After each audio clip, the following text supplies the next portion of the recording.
மத்திய ஆசியா, ஆப்கானிஸ்தான் மற்றும் அரேபியாவில் மன்னர்கள் மகுடம் சூட்டிக் கொண்டதும் அவர்கள் கேட்டு மலைத்த கதைகள் இந்தியாவை பற்றிதான். இந்திய மண்ணில் விண்ணை முட்டும் கோயில்கள், கட்டி முடிக்கப்பட்ட மாளிகைகள், கொட்டி கிடக்கும் ஆபரணங்கள், இவை பற்றி பலர் விளக்கமாக விவரிக்க அம்மன்னர்கள் கண்களில் ஆர்வம் பொங்கி எழுந்தது. மாபெரும் குதிரைப்படையோடு காலதாமதம் செய்யாமல் இந்தியாவுக்குள் நுழைந்தான் கஜினி முகமது. சிந்து நதியை கடந்து பஞ்சாப் பீடபூமியில் அவன் படை புகுந்தபோது அதை மடக்கி நின்று எதிர்கொண்டது ஜெயபாலனின் படை. ஜெயபாலன் பிராமண குலத்தை சேர்ந்த மன்னன். அசுரத்தனமும் அதிபுத்திசாலித்தனமும் கலந்து போரிட்ட ஆப்கான் படையிடம் ஜெயபாலன் வீரர்களின் வீரம் எடுபடவில்லை. முதல் போரிலேயே பெரும் வெற்றி அடைந்தது கஜினியின் படை. வெற்றியை தொடர்ந்து வெறியாட்டத்தில் இறங்கினார்கள் ஆப்கான் படையினர். பஞ்சாப் பூமியில் அவர்கள் கொள்ளையடித்த செல்வத்தை அள்ளிக்கொண்டு ஒட்டகங்கள் மீது ஏற்றி வைப்பதில் 1000 ஆப்கான் வீரர்கள் பல மணி நேரம் செலவிட்டார்கள். 1000 ஆண்டுக்கு ஒரு முறை இந்தியாவின் மீது படையெடுப்பதை ஒரு பிரத்யேக திருவிழாவாக கொண்டாடினான் கஜினி. அவன் வெற்றி கொண்ட மன்னர்களின் கைவிரல்கள் அத்தனையும் வெட்டி எடுத்துக்கொண்டு திரும்புவதை வழக்கமாக கொண்டிருந்தான்.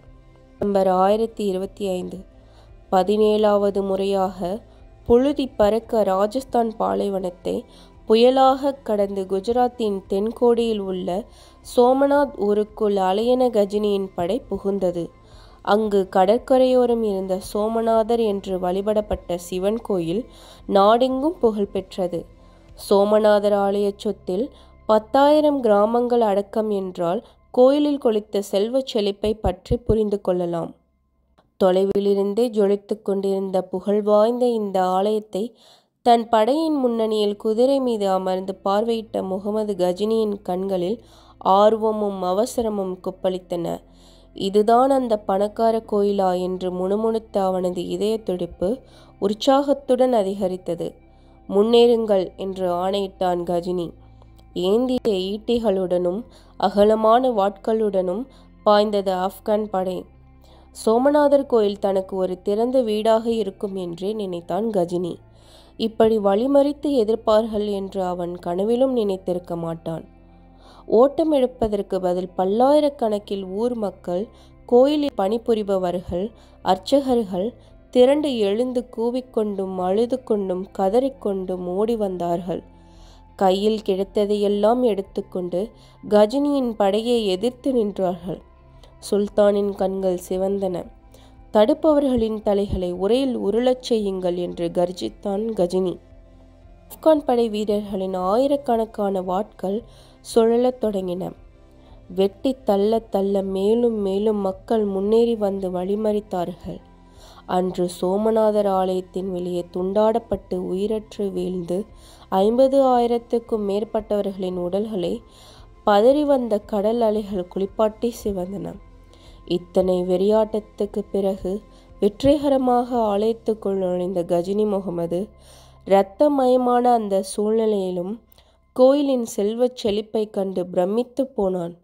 உன்மத்தமடைந்தவர்களைப் போல விக்கிரகம், ஆபரணம் என்று ஒன்று விடாமல் அள்ளி மூட்டை கட்டினார்கள் சுல்தான் வீரர்கள். கற்பகிரகத்தில் ஒளி வீசிக்கொண்டு அந்தரத்தில் மிதந்து கொண்டிருந்த சிவலிங்கத்தின் மீது கஜினியின் பார்வை திரும்ப மேலும் பிரமித்தான். உடனே ஆச்சரியத்துடன் பக்கத்தில் இருந்த படை வீரனின் ஈட்டியை வாங்கி கொண்டு உள்ளே நுழைந்தான். ஈட்டியை சிவலிங்கத்தை சுற்றி நாலாபுறமும் சுழற்றி பார்த்தான். கஜினியின் கண்களில் இருந்த வியப்பு மெல்ல அகன்றது. வெறி புகுந்தது. உடைக்கப்பட்டு அகற்றப்பட்டன. சிவலிங்கம் மெல்ல அசைந்தது. கைகளாலும் அலைக்காக அந்த சிவலிங்கத்தை தூக்கி கோயில் முன் போட்டு உடைத்தான் முகமது கஜினி. பின் கடைசி முறையாக இந்தியாவை ஒரு நிறைவான பெருமூச்சுடன் திரும்பி பார்த்துவிட்டு நாடு திரும்பினான் முகமது கஜினி. சோமநாதர் கோயிலிலிருந்து அவன் கொண்டு போன தங்கம் மட்டுமே 6 டன் எடைக்கு மேல் என்பது குறிப்பிடத்தக்கது. கொள்ளையடித்த பெரும் செல்வத்தை கொண்டு தன் சொந்த ஊரான கஜினியை சிறந்த நகரமாக உருவாக்க செலவழித்தான்.